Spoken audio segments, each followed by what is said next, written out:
Hey, what's up guys? Welcome to another tutorial. Today I'm going to give you guys my workflow for editing a YouTube video. Nothing fancy and nothing flashy, just some basic editing that I normally do just to get somebody up and going, okay? So over here I already got some files in the media browser, and if you guys aren't familiar with some of the windows, I did a basic tutorial not too long ago. I will put that link in the description. I will also put a card up so you guys can click on it and go back to that one if you need to. But I already have some files over here in the media browser, okay? So here's my video file here. So what I'm going to do is just grab it and drag it over into the timeline, okay? And boom, there it is. All right, so one of the first things that I have to do is that I have to find a good point when the person is ready to start talking and actually get started in their video, because a lot of times, you know, people start recording, they have some stuff that they're prepping and things like that. So normally what I do is find that point. Now in this particular video, Kee here, and I think you guys should know Kickin It Wit Kee. If not, she is a mukbanger. I will put a link to her channel down in the description and make sure you guys check her out. But she told me that she started off in one area in the video, then she moved to another area.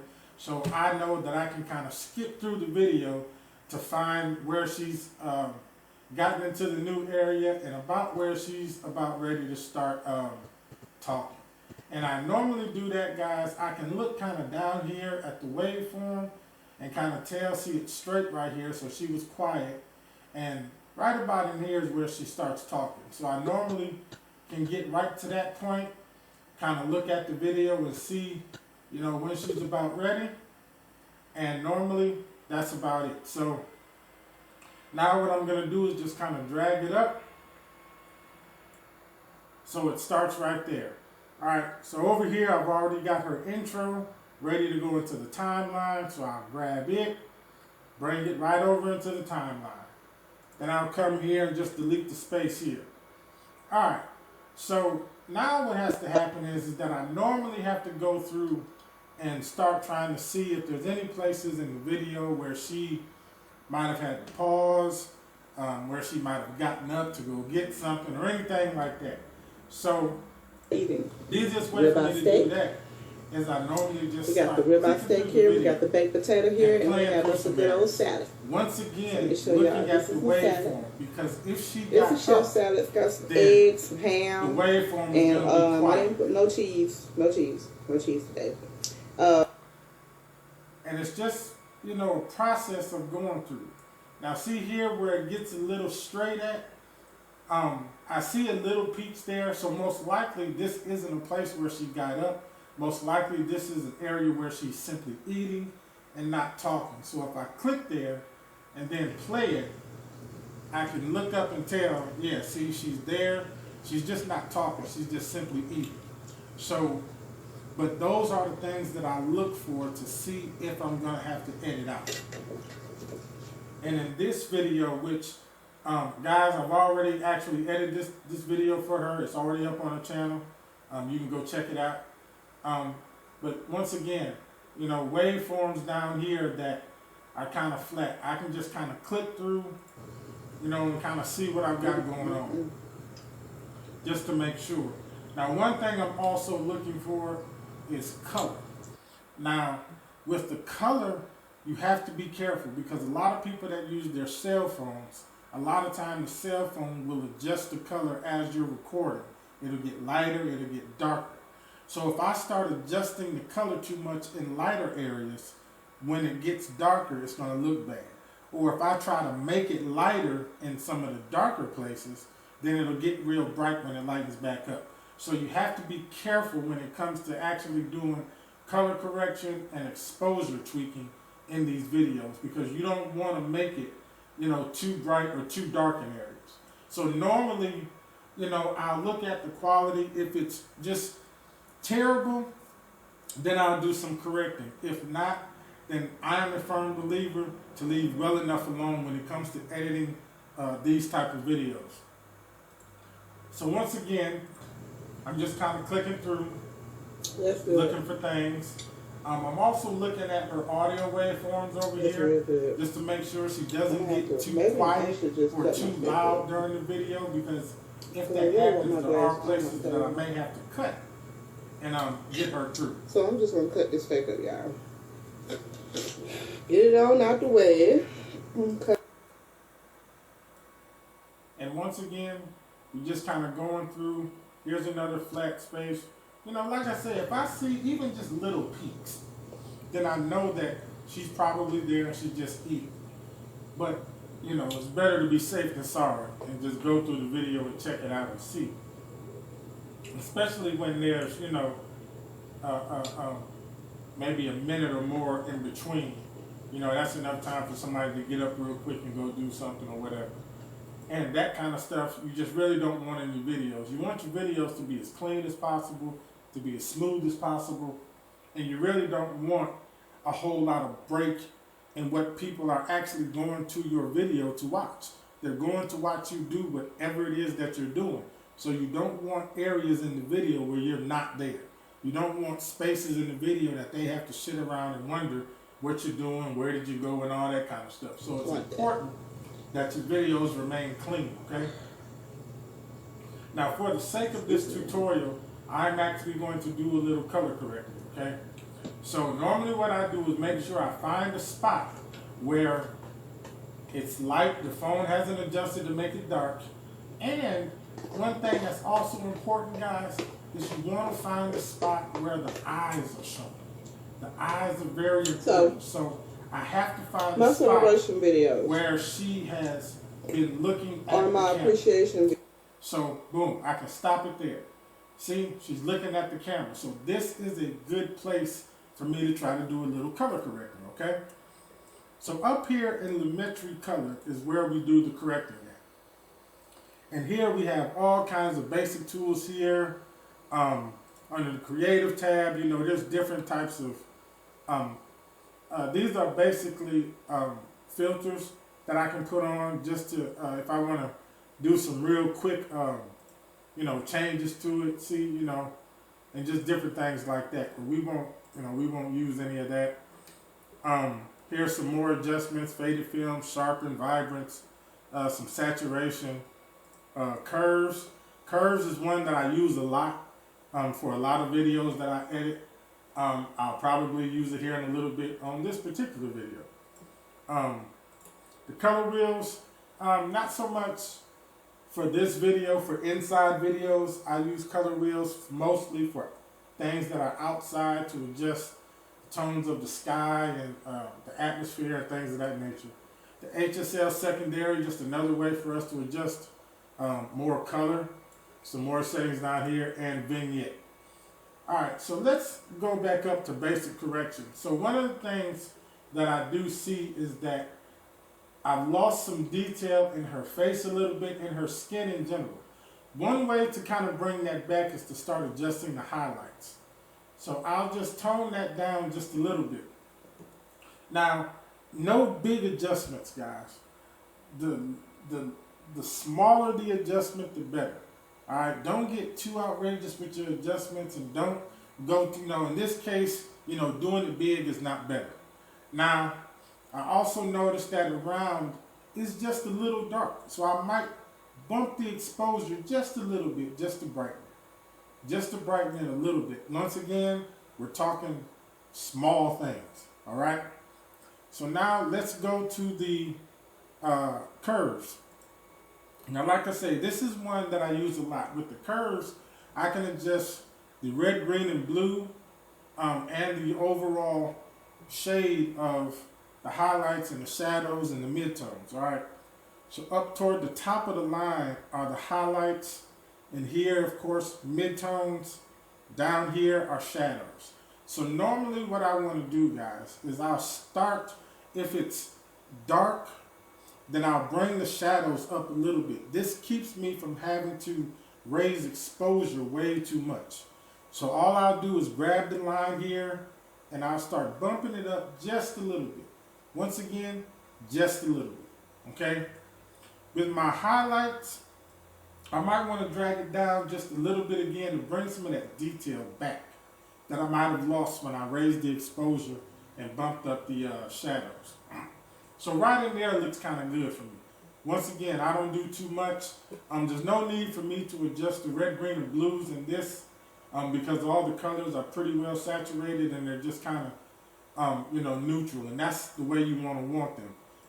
In basic correction, what I may do is just bump the saturation up a little bit just to bring out some of that red a little. You got to be careful with your saturation because it's adjusting the saturation in the entire thing. So you don't want to get your skin tone too red or too bright or too whatever. And under the creative tab here, what I'll do is I'll bump the vibrance up just a tad. And that looks good to me right there. So those little small adjustments are good enough. So if you notice down here, this line, and you might not have paid attention, but it was yellow and now it's red. It was yellow because it was saying, preview wise, this video was good. It's going to preview pretty well and you'll be okay. It is now turned red because I've added adjustments to it. So that's more information that the software has to try to process for previewing. So now when I preview, it may be a little bit more stuttery. It may buck a little bit. You see how it's kind of staggering now? That's what happens when you start to add more adjustments, more effects, or whatever to your videos. So keep that in mind. That is also going to increase the text for the video to process once you get ready to do this. And I'll show you guys here when I get done. All right, so now what I've got to do is go toward the end and do the same thing that I did in the beginning. As I've got to find where she stops. Y'all have a blessed day, night, morning, evening, whatever time it is that y'all decided to click on my channel and watch because you don't today. want too I love much each and every one of y'all, and I will catch you in the next video. Deuces. So that's normally her ending, all right? So I'll stop it, and then once again, I'll grab and drag it up. So that's the stopping point there. Then once again, I'll take her intro and put toward the end. Now, I don't make, at least for these videos, different outro from the intro. All I do with the outro is, guys, and I'll have to adjust that. Now, here's something that's important too, and I'll go back and show you at the beginning. So I imported her video clip first, and then I did the intro. So it made the sequence based off of the settings for the first clip import. The settings for that clip are different than the intro. The intro is now zoomed in. So what I have to do is go to my effects controls up here and adjust the scale. And I have to bring the scale down until it fits properly in the window. When I start to see the black, I know that's the end, so I'll bring it up just a little bit. And boom, I'm there. So you have to make sure you check everything when you're doing this stuff. So the outro I normally find with her videos is I'll get to the point, now right at this point, her logo and her name is going to pop up. So I know that's about where I want the to start at. So boom, that's there, all right? Now, let's add some effects to this, some transitions to make this transition between her video clip and the outro. So what I love, guys, is a cross dissolve, which puts a nice fade between the clip and the outro.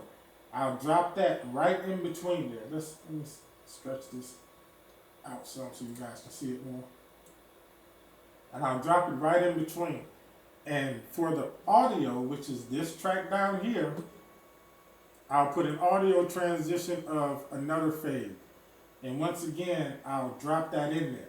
Now, remember what I said, the more things I add to this, the more choppy the preview is going to be. So let's see if we can actually tell how the transitions now go. A nice fade between the video and the outro, and a nice fade between, her speaking here and going into the ending music. So let's go back to the beginning and adjust the actual intro. So I'll just click somewhere on it, see it zoomed in. Now I already know what I need to scale it to from the outro, and it was 35. So I can just type it there, and boom, it's scaled perfectly now. And it's, you know, it's just how it is. All right, so this is basically what I do, just a simple workflow for a YouTube video, guys. Nothing major. Now, with Kee's video, I do some other things that she may ask for. I may go over that in another tutorial. But for this tutorial, I just wanted to show you the basics on a workflow and what I do. One of the other things I'll also throw in there is a subscribe button that I have for her. And with the subscribe button, I drag it in and drag the video portion of it on top, and the audio will go below it. I will click somewhere in there. Listen, I don't know if you guys just saw that in the corner, but Premiere has a wonderful feature of auto saving. I've got mine set to every 15 minutes. Listen, that is a very good feature, because trust me, I have been working on things, guys, and the power cut out or something happened, and then you lose everything.